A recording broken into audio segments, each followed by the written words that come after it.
শিক্ষকদের যৌক্তিক দাবি মেনে না নিয়ে জাতীয় নির্বাচন পিছিয়ে দেওয়ার ষড়যন্ত্র চলছে বলে অভিযোগ করেছেন এমপিওভুক্ত শিক্ষা জাতীয়করণ প্রত্যাশী জোটের সদস্য সচিব অধ্যক্ষ দেলোয়ার হোসেন আজিজি।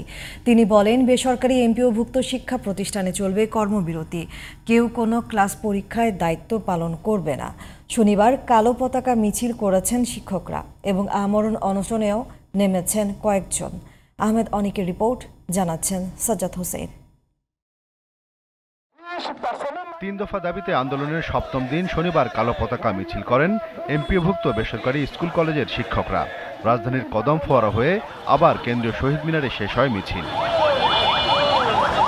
বিভিন্ন আন্দোলন কর্মসূচির পাশাপাশি শহীদ মিনারে দাবি আদায়ে অনশন করছেন শিক্ষকরা।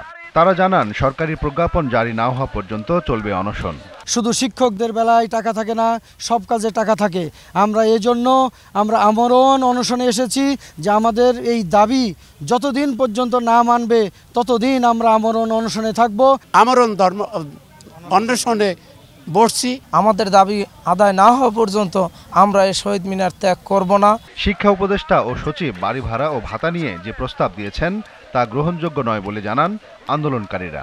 যে বাড়ি ভাড়া সরকার দিতে চাচ্ছে, এটা আমাদের চাওয়া না, এটা আমাদের পাওয়া না। এই বাড়ি ভাড়া দিয়ে একটা মুরগির খাঁচাও বাড়ি ভাড়া পাওয়া যায় না। তো আমাদের তো ফেডা নাই, ফেডা থাকলে ফিটেস হয়। আমাদেরকে ক্লাসমুখী করার জন্য সরকার এবং উপদেষ্টার প্রতি আমাদের আবেদন এবং বিনীত অনুরোধ করছি।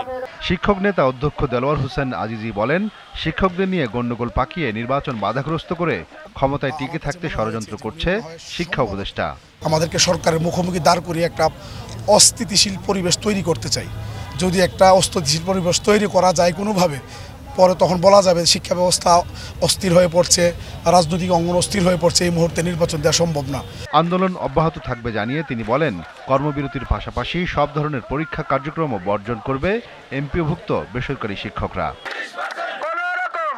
Sajjad Hossain, GTV news, Dhaka.